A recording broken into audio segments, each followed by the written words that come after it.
Franklin, or what was once Franklin, stands in the doorway as he invites you in. And Alfred whistles. And as soon as you whistle, Alfred, your companion, Krieg, is immediately in action. As soon as your cards seem to be dealt, the creature goes first. The creature, seeing you unlatching your weapon, seeing your wolf begin to move very quickly, Alfred, its jaw seems to dislodge, and it seems to wrap around the old woman's throat in front of it. And you see the front and back of it descend, clamp onto the throat before it yanks her backwards into the room, back into the darkness and dimness of it, and disappears from your view temporarily. Karis, you act next. Well, that's not good. So I'll pull my axe out from its holding, and I will go into the room. This thing looks like it needs a good swing, because that was not human. And you swing off your weighty great axe, clasp it in your hands, and feel that familiar feeling of an execution day, and step inside. And you see gloom and darkness inside. Would you give me a notice check as you look around for it? That's a 2. You can't seem to see it. There's a sofa in here, there's tables, there's drapes, there's ornaments and statues. There's so much clutter, and you can't see the form of it. God, do they ever clean this place? People, fancy rich people. I'm just going to hold my axe at the ready then, keep looking about, so if I can see it, I'll take a swing at it. Sorsha. After seeing that display, Sorsha is stunned and nerveless for a half second, but she feels the grip of her bow in her hand and moves into action, bringing it up, knocking an arrow, and starting to creep in a little bit, hugging the wall to look around for things to duck behind as she keeps her eyes and her head on a swivel. And you duck into the room. You look around, and can you give me a notice check, please? 3? You can't seem to see it, and the place is deathly silent. And we go around to Alfred. Your wolf at the ready. You at the ready. So Alfred, he's dealt with quite a bit in the natural world. But this would be his first official, otherworldly thing. And it actually catches him off guard for a second. Him whistling to signal the wolf was almost more like subconscious. Like it's just something that's so trained he didn't even really think about doing it. But he kind of snaps back to it and lets out a sharp whistle, which lets Kriegsgalder run in ahead of him and dart to the left.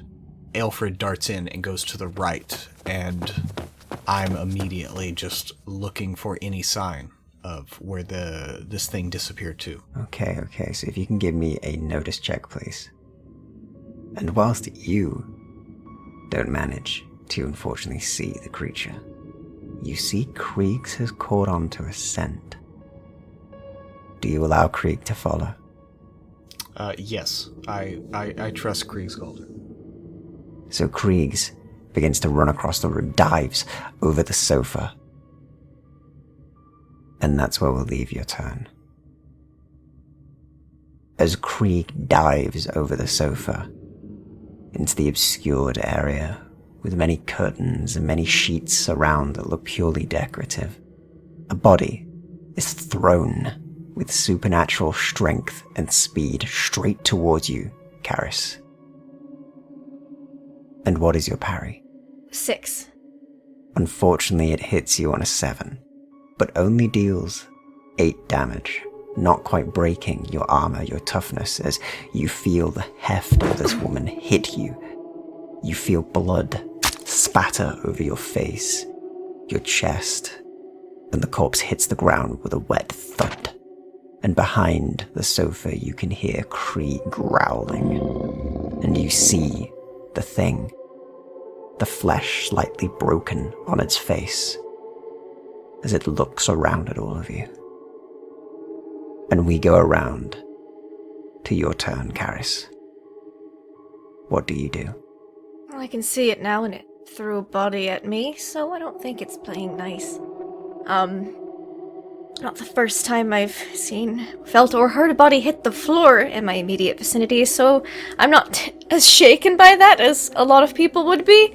And so she's gonna march over and try to get a good swing at it with her axe, slicing as close to the neck as she can get.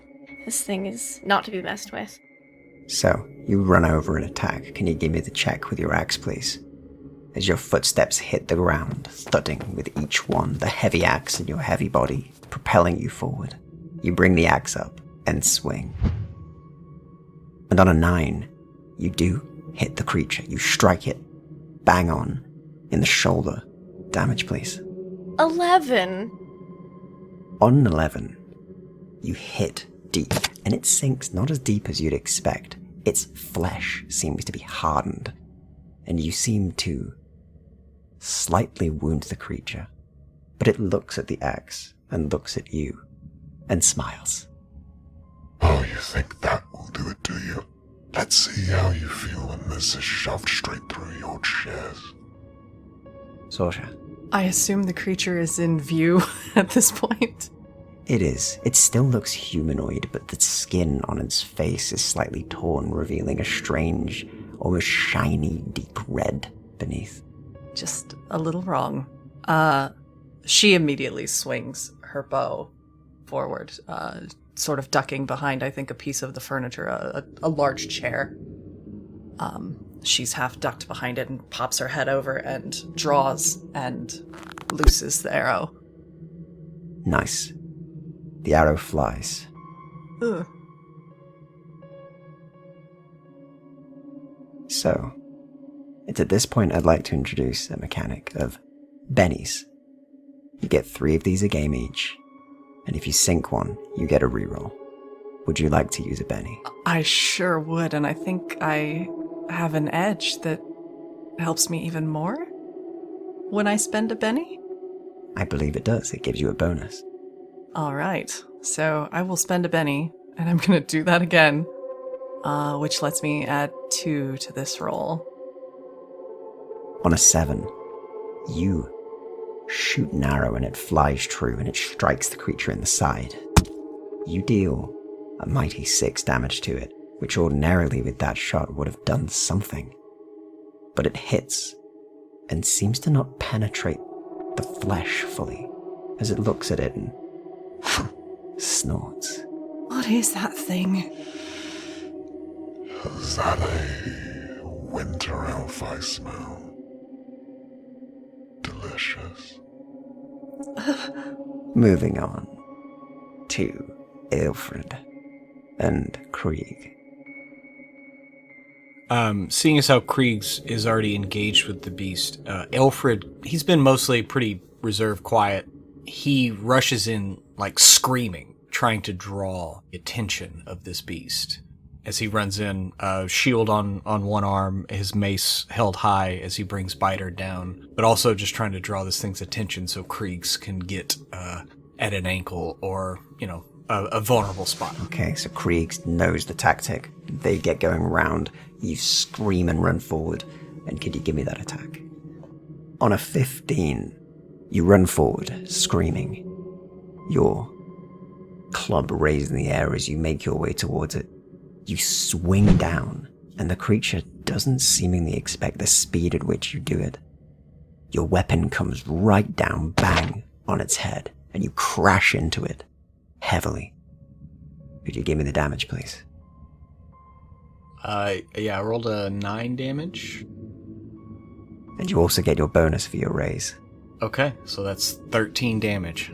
You hear a cracking noise, and your wolves on your mace, the heads that are sort of modeled onto it, rip and tear the flesh away from it, revealing a chitinous, almost shell beneath the flesh that your mace cracks open, and you see a black ichor begin to pull out from it as it looks pained and lets out a hissing noise as Krieg positions behind it. And Krieg gets another 11 on a raised, rolled a 15 on that.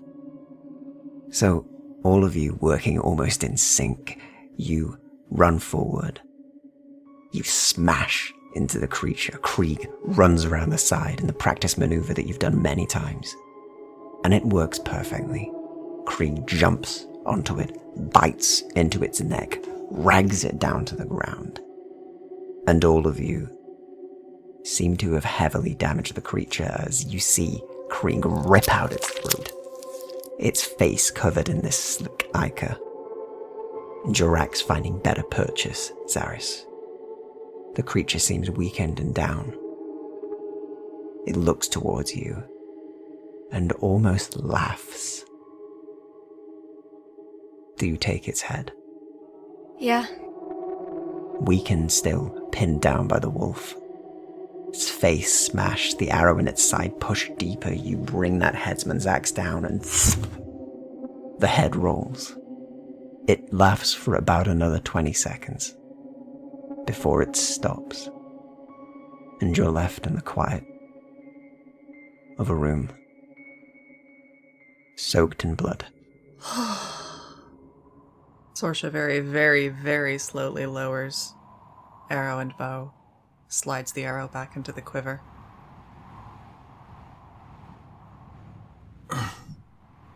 Is it dead?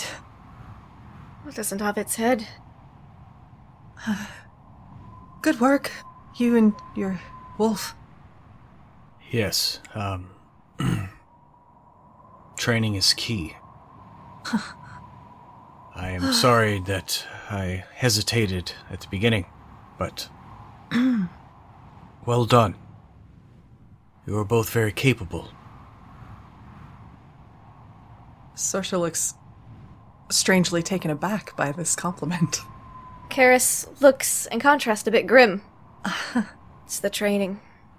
Exactly. And Alfred goes down to check this fiend, recalling every detail that his trainer Sal related to him, to verify that this thing is dead, because he knows that sometimes it takes more than just quote unquote killing a thing. So you look over it. And could you give me an investigation check, please? On a 3. So you look over the corpse. Its head's off. It seems like it should be good and dead. Should be fine. What Sal told you is very little. Never fought one of these things himself, just heard of them. And the description he gave was different from this. Seems they come in different forms, maybe. I believe that it is. And it's about the time that you say that you see strange small legs appear from out of the head, all around it, almost like a crab, as it begins to scuttle away. Oh, I'm gonna take another swing with my axe because... Give me an attack check, please. I have not yet cleaned it up and put it away. Like chopping wood. Whoa! With an 11. Okay. So, it begins to scuttle, and you hear her laugh again, and you hear the words, They'll find you, you know. This isn't the end. and at that time you split the head in two. Almost as if on reflex. Her movements is sure, it is swift, and it is confident, and it just splits in two. And the sticky sort of ichor that seems to be its blood does cling to it as you see strings between the two ends. That's disgusting. Burn it or something. She'll quickly stand upright a bit again, and there's a lot of extra fabric in here. She'll just take something off of maybe a nearby blanket, and clean off her axe in a very practiced motion.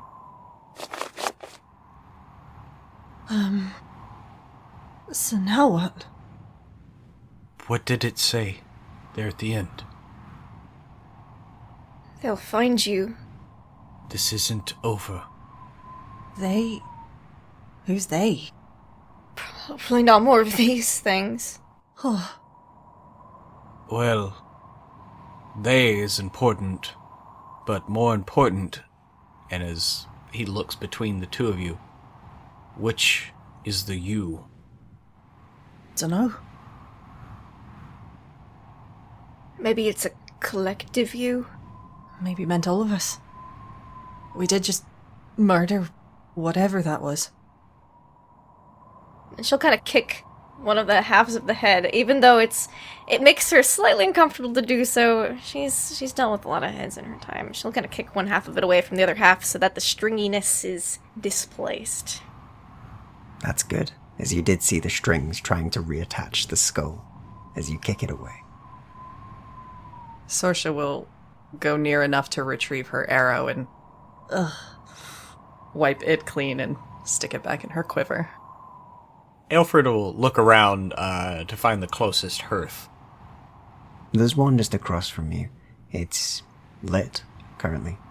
He goes over and grabs one of the implements next to it, and preferably the poker, and he goes, stabs one half of the head, puts it in the fire.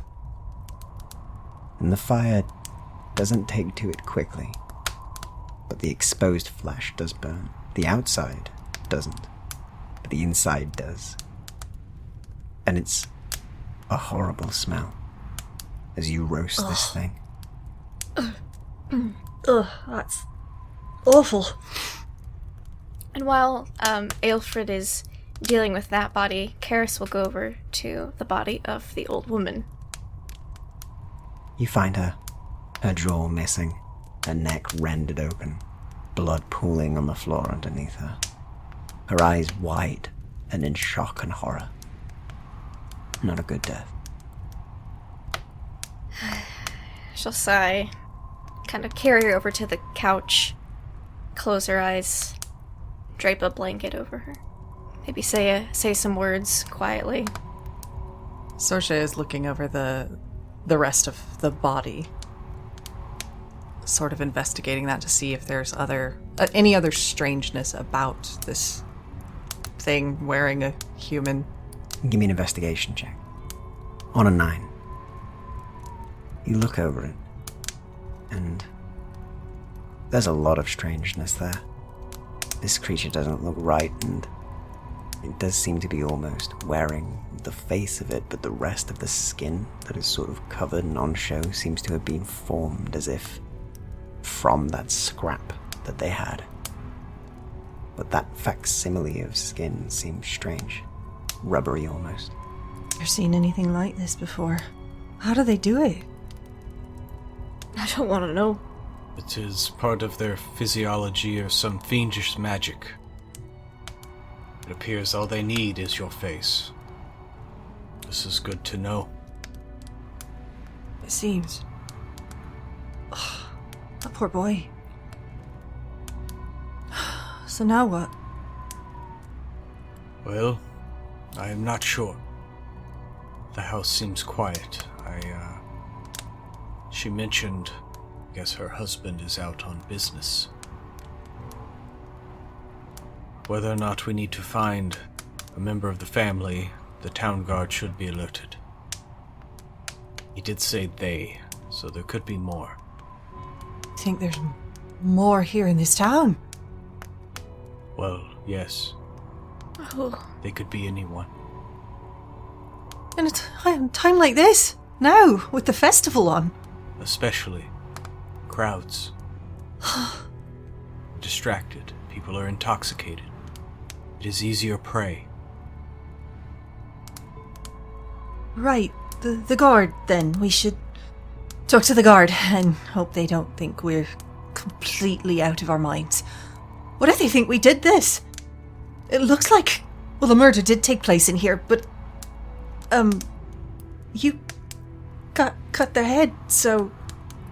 Well, and he goes over and kind of kicks at the chitinous body, like... I think that'll be pretty sufficient, hopefully. I think that the guard will see that obviously something awful, otherworldly is happening, and at least take heed. Right. But we must be vigilant. Mary, is it? Yes, for now. Mary, for now. When I asked earlier if your teacher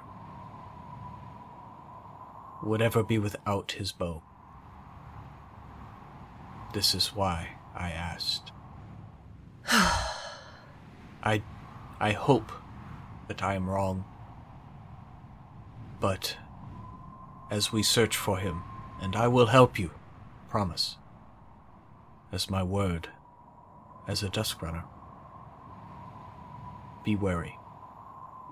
It may not be him. I'll know. I'll know it's him if I see him. This has been Tales from a Hollow World, a dark fantasy audio drama set in an original fantasy setting powered by the Savage Worlds Adventure Edition role-playing game. Sorsha, the Winter Elf Scout, is played by Jess of Little Cup of Joe. Karis, the Human Executioner, is played by Lindy of Laugh Love Lindy. Aelfred, the Half-Elf Duskrunner, is played by Pruitt of WebDM. Find new episodes as they release on iTunes or YouTube at youtube.com/hollowtale. Get early access to new episodes a week early on Patreon at patreon.com/hollowtale to support new episodes in being created. Thank you for listening.